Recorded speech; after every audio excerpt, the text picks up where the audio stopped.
जय माता दी दोस्तों, शिव शक्ति यूट्यूब चैनल में आप लोगों का बहुत बहुत स्वागत है। मैं आशा करती हूँ आप लोग अच्छे होंगे, खुशहाल होंगे और सभी के घर में माता रानी की मेहर होगी।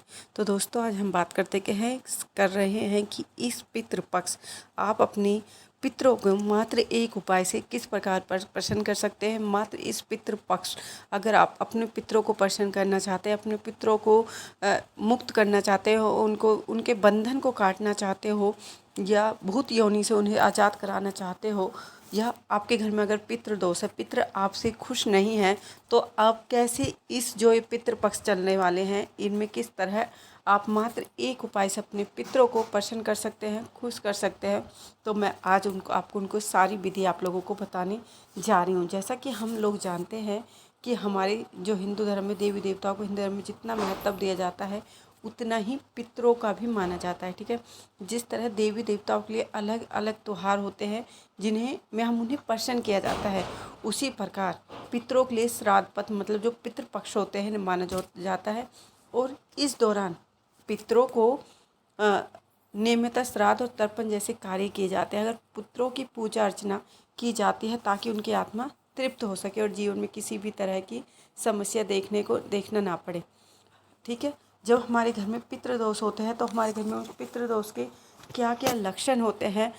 देखो, सबसे पहले जब अगर किसी घर में पितृदोष है, अगर उनके पितृ उनसे उदास है या किसी ने पितरों का बंधन किया है, उनके पितृ उनके अच्छे में ना होकर उनके बुरे में होते हैं, तो भी उन्हें हम पितृदोष ही कह सकते हैं। जो हमारे पितृ होते हैं वो हमारे बड़े पूर्वज होते हैं और हमारे घर के पहले देव होते हैं। ठीक है, जब हमारे घर में पितृ हमसे रुष्ट होते हैं तो हमारे घर में सबसे पहली बात तो शारीरिक दिक्कत, स्वास्थ्य संबंधी प्रॉब्लम चली रहती है। हमारे घर में कोई ना कोई बीमार रहता है और जो हमारे पैसे होते हैं वो पैसे हमारी सही दिशा में नहीं लगते हैं। हमारी जो आमदनी होती है हम चाहे उसे कितना ही कोशिश कर लें सेव करने की कि हमारे घर में पैसे बच सके, मगर उसमें कोई भी बढ़ोतरी हमें होती नहीं नज़र आती है। ठीक है, दूसरा, जब हमारे घर में पितृदोष होता है तो हमारे घर का जो काम धंधा होता है उसमें अड़चनें आती रहती हैं। ठीक है, कभी ना कभी जैसे आपने कोई आपके डेयरी है, आप भैंस पालते हो, या आपने की कोई अपनी गाड़ी है, जैसे आप गाड़ी चलाते हो, ऑटो वैन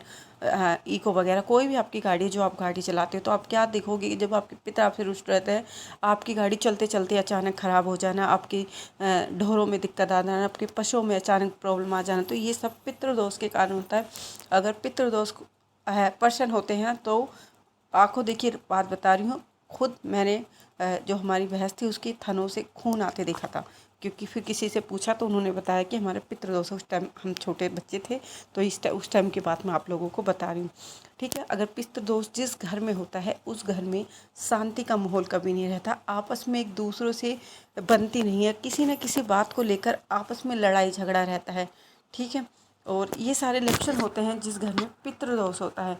अब पितृदोषों को हम कैसे समाप्त कर सकते हैं, कैसे अपने पितरों को खुश कर सकते हैं, कैसे अपने पितरों की हम मुक्ति करा सकते हैं, तो इसके लिए मैं आज आपको एक अचूक उपाय बताने जा रही हूँ। क्योंकि अब पितृपक्ष आने वाला है, अब हमारे लिए जो ये 16 दिन होंगे, 16 जो कनागत होंगी, यह हर दिन हम पितरों को खुश कर सकते हैं।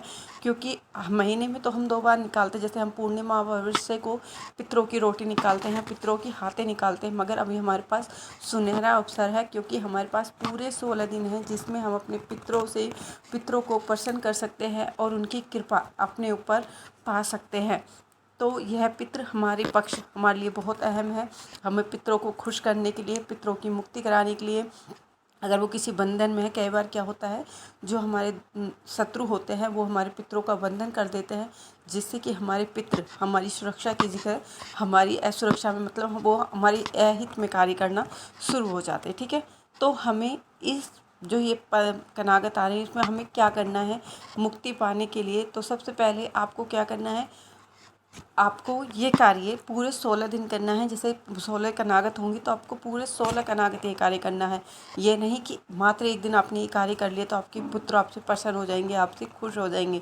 नहीं, आपको कार्य पूरे 16 दिन करना है। तो आपको करना क्या है, अगर आप पितृदोष से मुक्ति पाना चाहते हो तो आपको 16 दिन तक याद रखना कितने दिन तक, पूरे 16 दिन तक आपको शिवलिंग पर क्या करना है, आपको नियमित रूप से जल का अभिषेक कराना चाहिए। ऐसा कराने से आपको बहुत ज़्यादा फ़ायदा होगा, ठीक है। यह पितृदोष से भी आपको मुक्ति मिलेगी। इसके अलावा जीवन में आ रही तमाम समस्याओं से छुटकारा मिलेगा और धन के आगमन की, ठीक है। ये पहला उपाय है जो मैं आपको बता, एक और मैं उपाय बताने जा रही हूँ, छोटा सा है। अगर आप वो भी करते हो तो आपके घर में पितृदोष समस्याओं से आपको मुक्ति मिलेगी। आपको क्या करना है, आपको पक्ष के दौरान चावल की कटोरी में, एक चावल की आपको कटोरी लेनी है, उसमें आपको बेलपत्र और दुर्वा बांधकर, दुर्वा जो घास होती है वो बांधकर पानी के घड़े के पास रख दें। फिर ऐसा करने से आपके पितृदोष से मुक्ति मिलती है।